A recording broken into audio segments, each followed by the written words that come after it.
Myself on the Marx video. So now we're here for another edition of Danny Talks About John Stuart Mill. Like and subscribe. So yeah, I was that last video was about 30 minutes. I think there's a lot there. I ran through a lot of stuff. Hopefully I use some of those examples again in class. But keep in mind this kind of paper. So we'll start again on John Stuart Mill now, and with the paper, what the paper's asking us. So again, according to On Liberty, why is tyranny of the majority worse than tyranny of the government? Explain your answer using the relevant text as evidence. What in the Marx reading, if anything, could give Mill concern given his worry about the tyranny of the majority? So that should be obvious. Hopefully that's more of a comprehension question. You guys should all have the same answer to that. And then yes or no. So this is where you get your, we've been developing our argumentative skills. Yes or no. Does Marx provide any justification for a working class revolution that Mill could potentially find acceptable from what you've read? From what I recall, the Mill reading that was assigned is fairly long, so you want to run through that. What did I want to say with that regard? So yeah, that's where you're going to give me an argument. You could say, yes, it does. No, he doesn't. Kind of, sort of. I'm not sure. Be as creative as you can. That's where the creativity, the fun part comes in. Is can you give Danny an argument that he thinks is both interesting and one that he would absolutely disagree with? So that's what I'm looking for. I want to read something and I go, man, that just sounds silly, but this is so well argued, I have to accept it as true.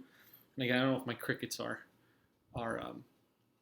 audible or not, but they're back. They haven't stopped. It's been 2 days straight as I'm recording this.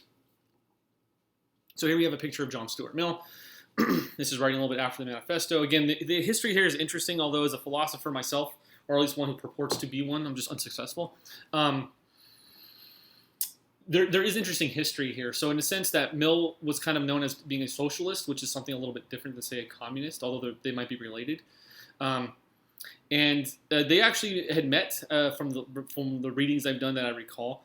You guys can look this up for yourself. And so, yeah, they were two thinkers that were alive around the same time. They had actually met, and they were also basing much of their logic off of like this similar kind of English thinkers, the contract theorists. They just kind of came to different conclusions and different kind of, say, socialism / communism. So briefly, what's socialism? Well, we might understand socialism as like, well, the state ought to step in on certain matters for the collective benefit of everyone, which is interesting, right? Because Mill is a liberal, so he takes priority of on the individual freedom, and so he's going to have a different argument about how to attain that freedom than, say, what a Republican is. And surprisingly enough, both of our political parties in the United States, Democrats and Republicans, are both examples of liberal parties. Although oftentimes Democratic logic, the Democrats' logic, seems more Republican in formulation. These are these kind of nuances you don't get from popular culture, which you need to come and have an amazing expert like myself to explain. I know, no need to thank me. This is great education you're getting for such little amount of money at College of the Desert. And so the reason why is that Democrats are not, as a party, concerned with, say, the collective benefit of everyone. They think if every individual benefits, there might be a collective benefit. The society will improve, but that's not actually what they're arguing for. They're talking about, say, equality of opportunity, and this kind of like, and then we know that's succeeding if there's just kind of equitable outcomes, and then that becomes a debatable contention, which we'll probably get up with the Friedman readings or not. It's neither here nor there. So now to John Stuart Mill. So again, he's a liberal. He is a kind of socialist, but obviously he's not going to be as extreme as, say, Marx. And there are things that he's, as a liberal, who's for individual rights and individual property, so he is for capitalism, right, that he is going to find objectionable in Marx. And then your task is to see if there's anything that Mill says that are compatible. And then also in terms of this stuff, he was also against slavery. He was Mill, and he was also very much in favor of women having full voting rights. So he was very much ahead of his time in that regard. So, yay, Mill. So here's this quote. Whenever there is an ascendant class, again, he's kind of talking about the same stuff as Marx. It's kind of like aristocracy or ruling bourgeois.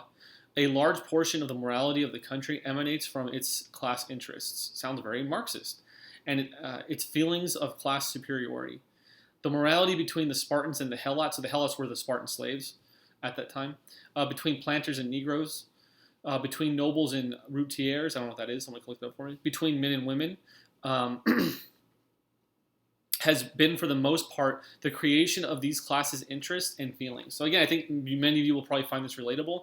You probably find it true, and I think this is an insight that he shared with Marx, and again, I think it does make sense.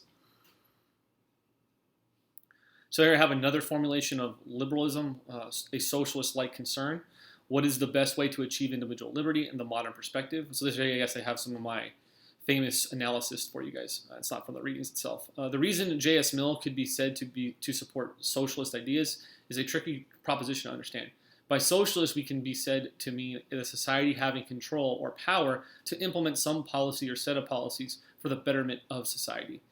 What is tricky about Mill, as I will discuss, is that he is clearly a liberal, places priority on individual freedom. How did I mess up this thing so poorly?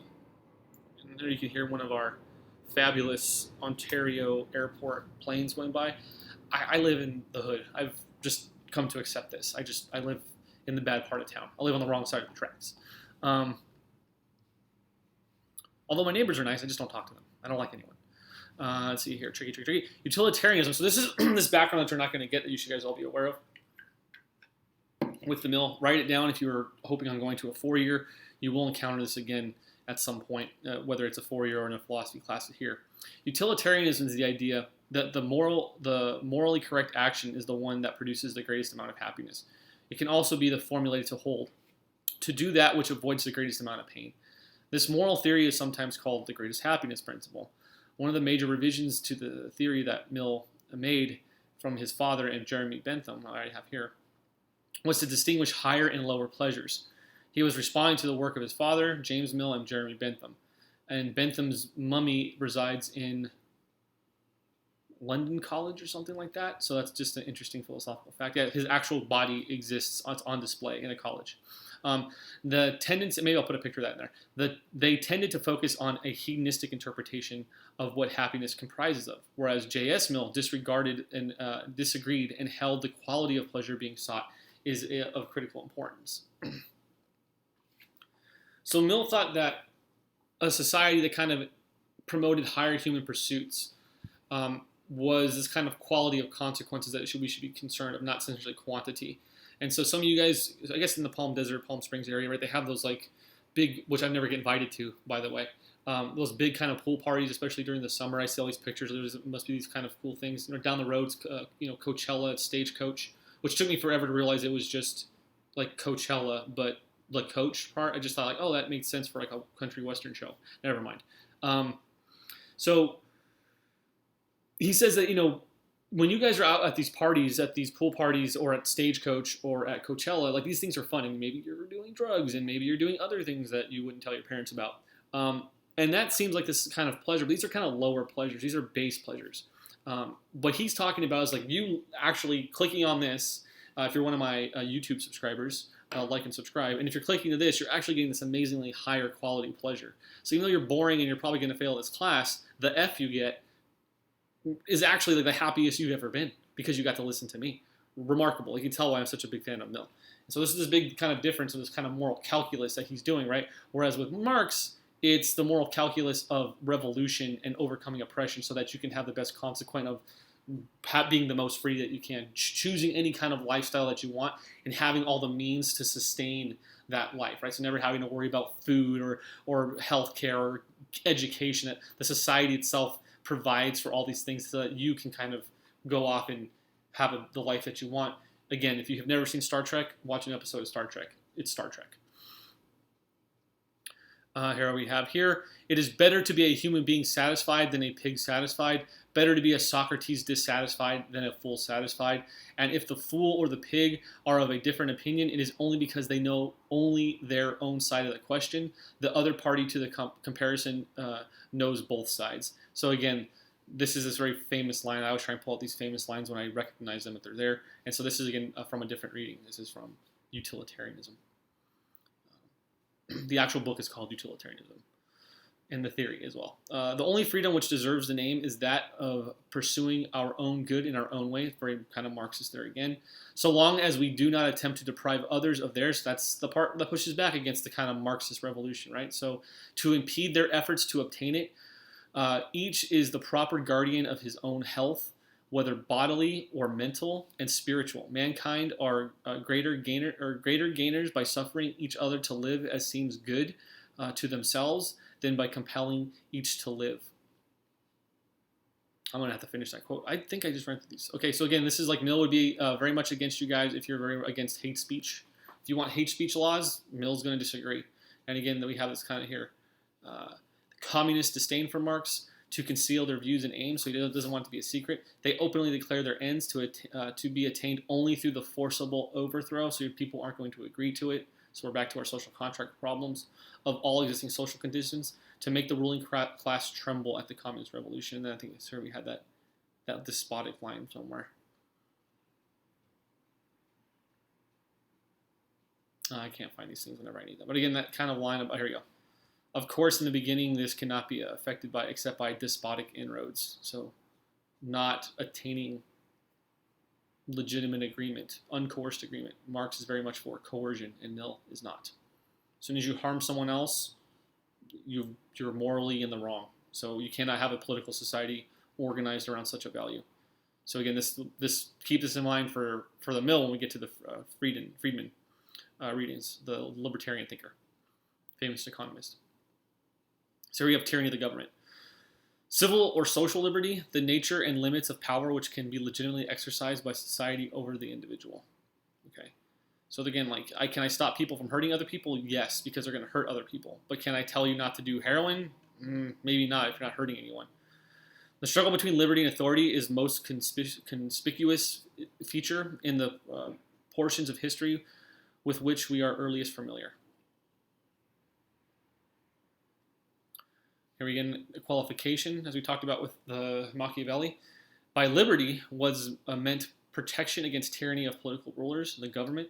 Their power was regarded as necessary, but also as highly dangerous. So again, this kind of American kind of concern, right? So Mill is writing after the United States, right? So again, we're going to read de Tocqueville. I think de Tocqueville's writing in the 1940s, so again, another contemporary thinkers, relatively speaking. Where are we at here? Subjects external, highly dangerous. As a weapon which they, the political rulers, government, would attempt to use against their subjects, no less than against external enemies. So they have this power to kind of protect us, but then once they have the power, they can use it on us, right? The aim, therefore, of patriots was to set limits to the power which the rulers would be suffered to exercise over the community, and this limitation was what was meant by liberty. So again, in the United States, when these readings that we're going to get to, so again, Mill is writing after these, but we're going to go back and read the American thinkers. That liberty then is just meaningful freedom that basically tell the government what it can't do. So again, we often use these words interchangeably, liberty and freedom, but they're both technically different terms, right? So liberty is a kind of freedom that's essentially guaranteed. How is it guaranteed? You tell the government it cannot do something. How do we know we have that in the United States? We have the Bill of Rights. We have amendments. We literally have these things called civil liberties, right? Or the restrictions of the government on the public, right? Civitas, the people. Mill notes that liberal democracies hold periodic elections that place a check on power. If politicians abuse their power, the people can revoke that power by voting a different person into political office. Again, something different than what the Marxist communists are advocating for. Maybe I'll find some of these other quotes from communist thinkers so you guys can be food for thought. We'll see how much time I have. I'm going to really got to work on my dissertation in the next several weeks here. Tyranny of the majority. So important, again, this is all back to our paper. The will of the people, moreover, particularly means the will of the most numerous or the most active part of the people. So again, it's usually the majority, but not always, right? So again, we're kind of seeing this kind of play out right now. This is why I like Mill so much. He's writing over 100 years ago, and it kind of pertains to what we're doing in our world right now. The majority are those who succeed in making themselves accepted as the majority, right? The Twitterverse. I don't have a Twitter. I hate it on principle. The people, consequently, my desire to oppress the people, consequently,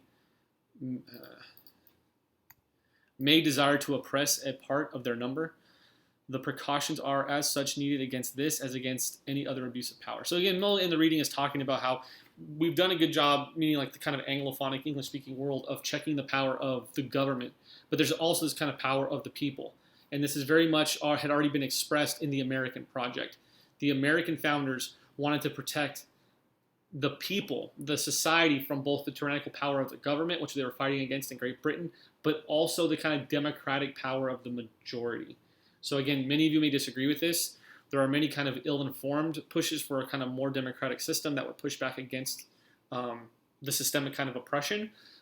But if you're one of these people who's partial to that, ask yourself, have you really thought about the negative drawbacks of that? So I'm not saying you're wrong, but again, I think very few of the kind of like public intellectuals kind of talk about the negative side, and we are probably better informed now than many of these people. And again, you're welcome to disagree, but these are like very, very serious worries. So how, if you're going to have a more truly democratic society, think about how you would have checks on the majority. How would you go about doing that? Right? Or do you not care? Or are you just like a majoritarian? I don't know. The tyranny of the majority is now generally included among the evils against which society is required to be on its guard. A social tyranny more formidable than many kinds of political oppression. You know, when I've had this stuff in class, we talked about cancel culture. So again, you might think about that in the background. It's the kind of thing that many of you guys of your generation have now are thinking of as one of your realities that wasn't a reality when I was your age. Tyranny of the majority leaves fewer means of escape. Penetrating much more deeply into the details of life, I don't know, doxing, and enslaving the soul itself. Protection, therefore, against the tyranny of the magistrate, the government, is not enough. There needs protection also against the tyranny of prevailing opinion and feeling, against the tendency of society to impose by other means than social penalty its own ideas and practices as rulers of conduct on those who dissent from them. Again, I just find this remarkable. You guys should just read this whole book if you ever get the chance. It's probably one of the best things you can read if you're interested in political thought. You know, it's really, really good. It's a center of gravity, like Marx's as well, for contemporary political thought. If you're a liberal thinker, if you like liberal democracy, then many of your values are coming directly from John Stuart Mill. Mill is rather insightful in the above question. He is noting that society need not utilize civil penalties, right? So, you know, you get in trouble for hate speech, like in, say, Canada, or coercive acts wielded by the government to undertake coercive action on its own society's own. In lecture, the example I was to bring up concerns cancel culture. Though not truly a new concept, the idea here is that society's own actions as a collective, individual's behavior can be altered or canceled. Sometimes this can be for the better, but also for the worse. Mill is preoccupied with maintaining dissent and opposition as it seems to safeguard individuals from tyranny of the majority. This preoccupation is what will lead Mill to articulate the concept of the free marketplace of ideas. This kind of hallmark of, say, capitalistic thought. And so I know as I'm recording this is going to be the fall semester of 2020. You know, there are videos online of Black Lives Matter protesters, but then they're essentially accosting people, forcing them to say it. And is that the best way of getting your message across?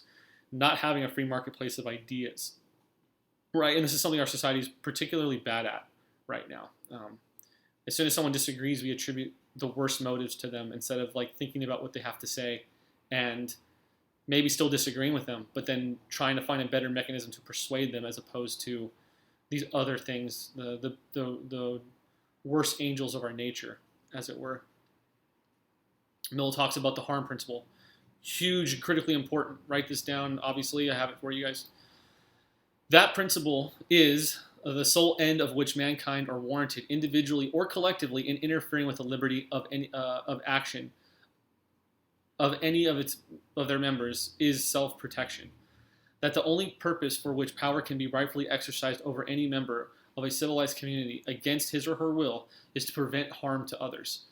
His own good, either physical or moral, is not a sufficient warrant. And again, in class, my previous classes, we argued about it's hate speech and actual harm. So again, like this becomes debatable. Like, what do you mean by harm? But he here means essentially physical harm, not intellectual harm. That's a kind of modern, postmodern kind of thing that is incredibly problematic. But people argue it. A lot of people with better jobs than me in academia do, and they just keep getting publications. I don't know. Maybe I should just change what I think. Free marketplace of ideas. This then is the appropriate region of human liberty.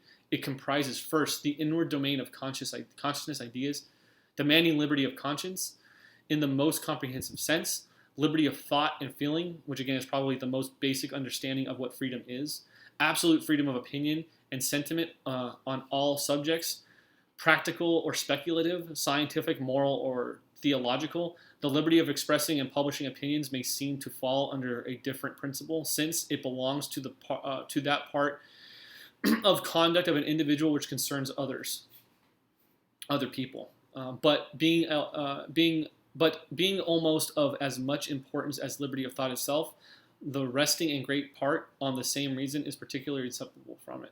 So again, I think this kind of argument about maybe like implicit biases and these kinds of training, like you're allowed to be an awful person and be immoral and be a racist if you adhere to these kind of values. But if you don't, if you want to like make sure people are having the right thoughts, then this kind of goes out the window. And a lot of these kind of trainings that even College of the Desert does in this kind of million sense are immoral. But again, maybe you think it's necessary because this is such a great problem and such a great scourge that this is the only way to do it. And again, I think that falls in line with saying what Republican thought might be, or even, let's say, Marxist thought. So again, it's very contentious. If the opinion is right, they are deprived the opportunity to exchange error for truth, right? So if I am a racist and I use my freedom of thought to express my ideas, then people aren't going to know that I'm a fucking idiot. And if I'm right, so it's on one, we don't want to have like secret racists, and then two, people can't listen to my ideas and explain to me how I'm wrong, right? And so there's all these great tales of you have these ardent kind of racists, and you'll have oftentimes black civil rights leaders who will reach out, especially in the kind of older American generation, and just go like, no, that's not true. Let me explain to you, like you just don't understand. You know, this is just skin color. It doesn't mean anything. Like, I'm a person, you're a person. And you have these great stories of people kind of realizing their ignorance. But that would never be able to happen if people were afraid of sharing their ideas, which kind of might be happening now. Although, again, on Twitter, clearly this is not a problem. People are ridiculous. So, again, I would argue it's probably better to have your ideas out in the open, even if they're awful and even if you're a terrible person. Because then we know you're a terrible person, and then maybe we can help and change your mind or not. If wrong, they lose what is almost a great benefit, the clearer perception and livelier impression of truth produced by its collision with error. So human society cannot actually get better if we don't have this kind of open kind of dialogues. And again, it doesn't just apply to, say, cultural norms, moral values. It applies to science, right? So we talked about Galileo in the Machiavelli case. And I was like, look, like people rejected this new way of thinking. And that's just not a problem we have anymore in our society to an extent. We can talk about anything. Now, you may not be able to explore everything scientifically, but you can talk about how we want to have, say, stem cell research in the United States. May not be allowed to do it, but I can keep using my freedom of speech to convince politicians we need to have more stem cell research because it will have all these benefits or something like that. Wrong opinions and practices gradually yield to fact and argument. Again, that's very debatable. I tend to agree, but maybe you disagree. But facts and arguments, to produce any effect on the mind, must be brought before it. So again, you're not going to learn from something you don't know about. Whether it's a good, so again, you learn from error and you learn from fact. It's not one or the other. In politics, again, it is almost a commonplace that a party of order and stability and a party of progress and reform are both necessary elements of a healthy state of political life. So again, this is what he's talking about, is like probably responding here to Edmund Burke. This is like we think of conservatism, slow change, adhering to classical values. Order and stability, because obviously all of you are more conservative than you think you are, because you all rely on order and stability. You like the lights going on. You like knowing there's going to be food in the grocery store, right? That was kind of challenged with COVID when certain kinds of food were running out. Not everyone had a mask, so you were like, oh, I want order and stability. I want there to be a mask. I want there to be a what's it called? An inoculation, whatever it's called for COVID. And you also want progress. You want people to challenge ideas. You go, you know what? I want gay people to get married. What's the problem? You know what? I don't understand why people are going to be oppressive towards transgenders. You know what? Maybe the way we're thinking about race and gender is not the right. Maybe people don't understand that they're actually being oppressed. Let me tell you why. Yeah, but look at all the benefits. Look at all the good things that have come. Look at all the civil rights we've achieved. We don't want to sacrifice that. Okay, but we can do better. Instead of, you're fucking wrong, boomer. You're a Gen Zer. I don't understand you guys. But whatever.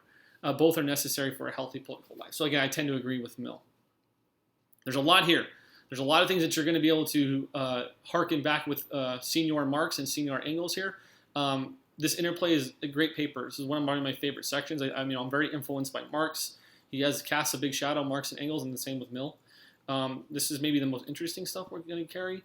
We're going to get into the American thinkers, and then we're going to have a really good section on these Black American thinkers, which again is very relevant. It's become the more every quarter I've taught it's become sort of semester, it's become more and more relevant.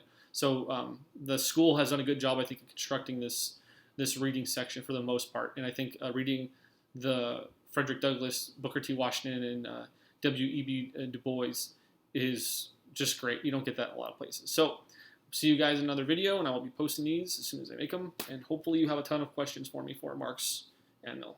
Adios.